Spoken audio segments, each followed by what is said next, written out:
नमस्कार दोस्तों, भारत की भाषा विद संदीप भटनागर में बहुत-बहुत स्वागत है आपका। और जैसे कि आपको पता है आज वर्ल्ड कप टी20 शुरू हुआ, उसका आगाज़ हुआ और ये जॉइंट होस्ट कर रहे हैं इंडिया और श्रीलंका। और हमारे पड़ोसी पाकिस्तान के तो जितने मैचेज़ हैं वो श्रीलंका में हैं। लेकिन आज जो 3 मैचेज़ हुए हैं, बड़े अद्भुत मैचेज़ हुए हैं, उनमें से 2 एट लीस्ट।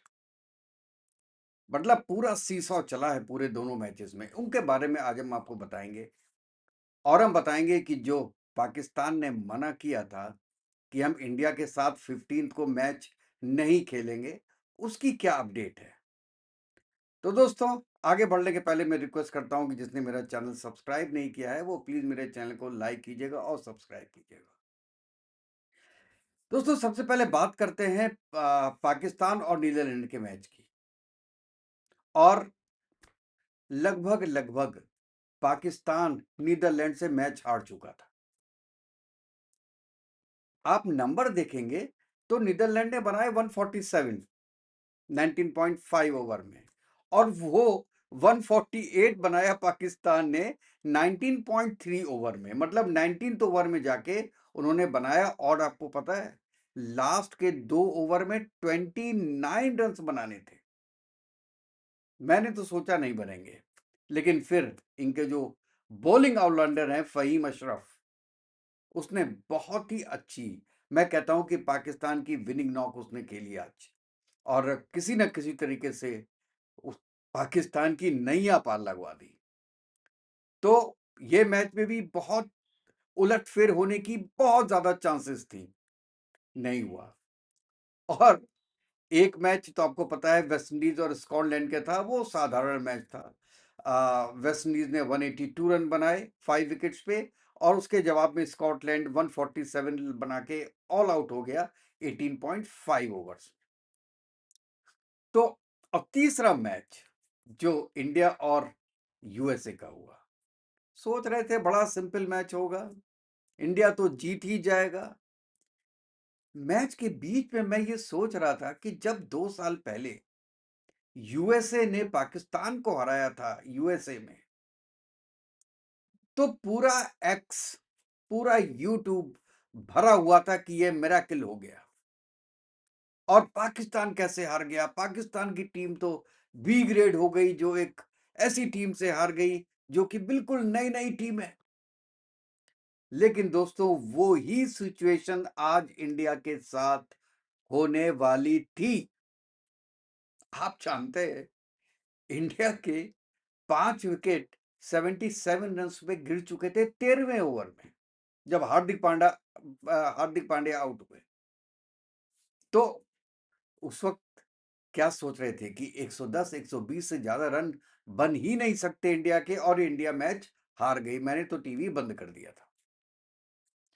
जब खोल के दोबारा देखा तो देखा यार इंडिया ने तो 161 बना लिए। देखा उसके अंदर सूर्य कुमार यादव 84 नॉट आउट। सो आप ये देखिए कि वक्त कैसे बदलता है। सूर्य कुमार यादव ने 2025 में पूरे साल में इतने रन नहीं बनाए जितने कि उन्होंने न्यूजीलैंड के टूर पे बना दिए थे। मतलब अब वो फॉर्म में आ गए थे। और आज आप देखिए मैचेस में जो मैच हुआ है, उसमें धड़ाधड़ विकेट गिरते रहे।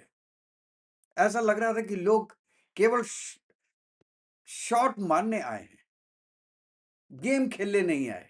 और ये बात भी सही है। क्यों? क्योंकि इंडिया के पास और कोई चांस था नहीं, क्योंकि इंडिया टॉस हारी थी। पाकिस्तान के साथ तो दूसरी बात थी, पाकिस्तान टॉस जीता था, तो इंडिया को तो ज्यादा स्कोर करना था। लेकिन फिर भी आप देखिए जितने भी टॉप बल्लेबाज हैं सब आउट हो गए, सूर्य कुमार यादव टिके रहे और फाइनली किसी तरीके से भी फाइटिंग टोटल 161 का दिया। और मैं ये आपसे कह सकता हूं कि 161 का फाइटिंग टोटल नहीं था बड़ी टीमों के लिए। अगर कोई भी बड़ी टीम अपोजिशन में होती तो शायद ये टोटल बिल्कुल भी ठीक नहीं था। लेकिन यूएसए के साथ हमको ऐसा लग रहा था, क्योंकि यूएसए बहुत इंटरनेशनल क्रिकेट खेलते नहीं है और मैं तो ये देख रहा था कि लग रहा था कि वो इंडिया की भी टीम है, सब इंडियन, केवल 2 हैं उसके अंदर पाकिस्तानी थे, बाकी पूरे इंडियंस थे। तो ऐसा लग रहा था कि अब आपस में मैच खेल रहे हैं या आईपीएल का कोई मैच हो रहा है।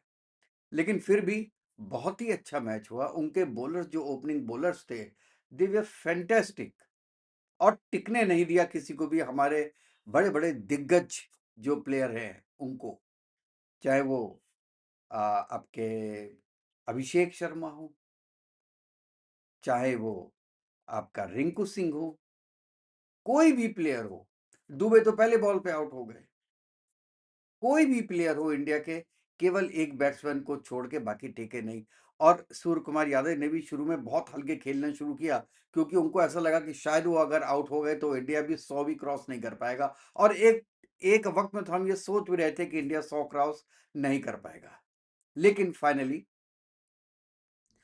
जब यूएसए बैटिंग करने आया, और जिस हिसाब से 3 या 4 ओवर हुए, 20-22 रन बने थे, तब ये लग रहा था कि ये एवरेज बढ़ रहा है, 9, 9, 10, 11, 12, ऐसे लग रहा था कि अब उनके लिए बड़ा मुश्किल हो जाएगा, क्योंकि मैंने फिर बोला कि उनको एक्सपोजर नहीं था इंटरनेशनल क्रिकेट का, या इतनी बड़ी टीमों के अगेंस्ट में खेलने का, और ऐसे बॉलर्स को खेलने का। और ये साफ दिखा, वो भी टीम बिखर गई। लेकिन बिखरने के बाद भी उन्होंने 132 रन बनाए 20 ओवर्स में, जो कि उनके लिए काबिल तारीफ था। चाहे आज बुमराह नहीं खेले, और हर्षित राणा की जगह आपको पता था कि जो दूसरे बॉलर आए, तो ओवरऑल देखा जाए तो आज 2 सेटबैक होते होते बच गए। और पहले दिन ही, वर्ल्ड कप के पहले दिन ही जो है, वो 2 मैचेस ऐसे हो गए जिसमें कि जो एक लोअर टीम है वो जीतने की पूरी संभावनाएं बन गई थी। वो चाहे नीदरलैंड की हो, वो चाहे यूएसए की हो। लेकिन अब आगे इस ग्रुप की बात करता हूं अभी मैं। इस ग्रुप में हमको देखना होगा, क्योंकि पाकिस्तान के छक्के छुड़ा दिए नीदरलैंड ने, और इंडिया को बैकफुट में ले आया यूएसए। इसका मतलब है कि नीदरलैंड और यूएसए की टीमें, आप उनको हल्के में नहीं ले सकते। सो बहुत ज्यादा आपको इंडिया को और पाकिस्तान को इसके बारे में सोचना पड़ेगा, and they have to take both the teams very very seriously. Let's see what happens. और अगर 15 तारीख का मैच नहीं खेलता है पाकिस्तान, तो मुझे लगता है कि then it would be very very difficult for Pakistan. लेकिन अभी इंफॉर्मेशन ऐसी मिल रही है कि शायद पाकिस्तान ने बोला है आईसीसी को, पहले तो एक लेटर लिखा कि हमारी government is saying no to play to India on 15, so we will not be possible to play.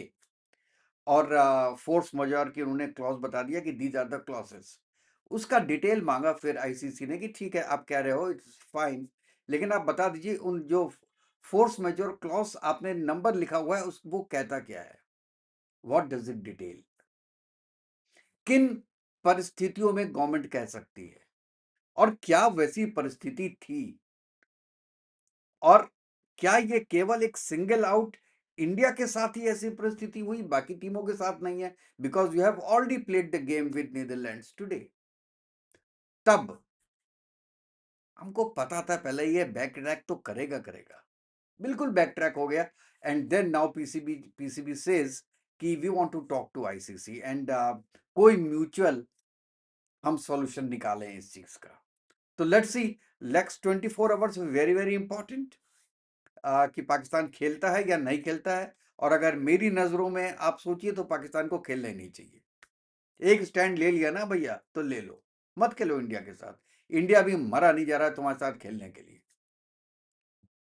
और इस समय तो मैं तो कहता हूं, ये हाँ करें तो इंडिया को किसी ना किसी तरीके से ना कर देना चाहिए खेलना, कि भैया हम आपके साथ नहीं खेलते, आप लोग खेलने लायक नहीं हो हमारे साथ।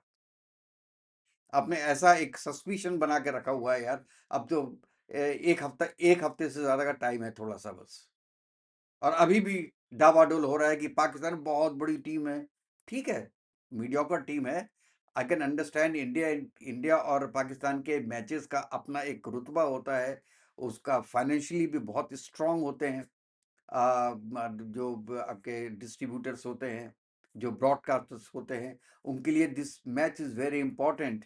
लेकिन अगर आप इंडिया पॉइंट ऑफ व्यू से देखेंगे, तो जो पाकिस्तान कर रहा है पिछले 15 दिनों से, that is not worth it, and any how somehow India should deny playing with Pakistan on 15th। Let's see what they से।